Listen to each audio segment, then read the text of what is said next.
España en las geografías británicas del siglo XVIII, realizado por David del Pozo, Carlos Vázquez y Jesús Ortiz. El comienzo del siglo XVIII coincide en España con una guerra civil que tuvo lugar entre los años 1700 y 1714.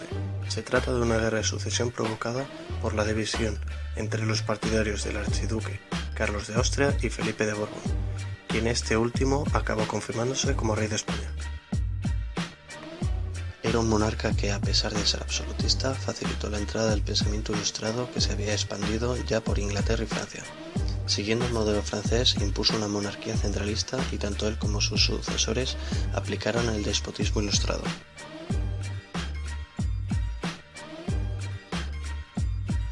España tuvo a lo largo del siglo XVIII problemas con Austria, por Italia y después con Gran Bretaña a causa del control del Océano Atlántico y el comercio de esclavos con América. La hostilidad con Gran Bretaña continuó en la Guerra de los 7 Años, siendo aliados de Francia. Durante los reinados de Fernando IV y Carlos III se aplicó una política pacifista, reformadora y progresista. Sin embargo, durante el mandato de Carlos IV se produjo un fuerte retroceso, debido a los temores que la Revolución Francesa provocó en España. Sociedad y economía. Aunque surge lentamente una clase media burguesa, comerciante y más liberal que la nobleza terrateniente, esta mantiene su predominio a través de la propiedad de la tierra y de su monopolio de los cargos civiles y militares. La mayoría de la población seguía ligada al trabajo de la tierra y, a pesar de los intentos de reforma agraria, regadíos, nuevos productos como el maíz o la patata, la nobleza impidió, en términos generales, que los trabajadores del campo aumentaran su nivel de vida. Los estamentos se representan mediante una pirámide dividida entre privilegiados y pueblo llano. En la parte inferior aparecen campesinos, artesanos, jornaleros, comerciantes y banqueros, mientras que la parte superior bajo clero, alto clero, media nobleza, alta nobleza y finalmente el rey.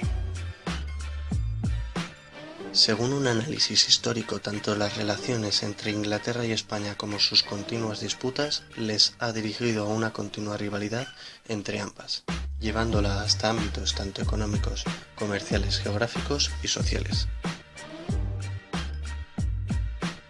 Influencia de las colonias en la rivalidad. El peor enemigo exterior que España tuvo en el siglo XVIII, y hubo unos cuantos, fue Inglaterra. Al afán británico porque nunca hubiese buenos gobiernos en Europa, hubo que añadir su rivalidad con el Imperio Español, que tuvo por principal escenario el mar. El monopolio comercial español con sus posesiones americanas era mal visto por las compañías mercantiles inglesas, que no echaron encima a sus corsarios, ladrones autorizados por la corona, sus piratas, ladrones por cuenta propia y sus contrabandistas. ¿Cómo nos veían los ingleses? En primer lugar, Guthrie consideraba que el carácter de las naciones dependía de una combinación de muchas circunstancias, que recíprocamente se influyen unas en otras, puesto que hay una relación cercana entre el conocimiento, comercio y gobierno. Millar redactó una descripción general de España tanto de clima, relieve, sociedad, costumbres, etc., realizando Banks y Salomon una descripción similar en la que proponen establecer la geografía como una introducción a la ciencia, pretendiendo establecer una síntesis del mundo y la grandeza británica.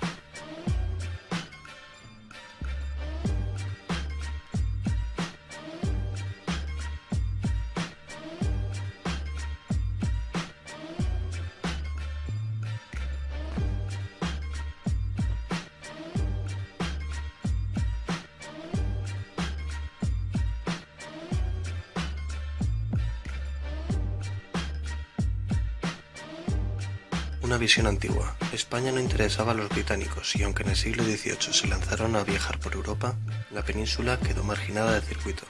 En consecuencia, nadie la visitó con el ánimo de hacer turismo, de modo que los editores no encontraron fuentes de información que estuvieran al día. Como conclusión, los ingleses comparten el análisis sobre la despoblación y pobreza española. Consideran que la falta de espíritu y su aversión al trabajo junto con el papel negativo de la Iglesia son sus causas. España, según Millar, es un país pobre, sus habitantes perezosos y fanáticos, sus universidades anticuadas, pero su ejército potente. created using Powtoon.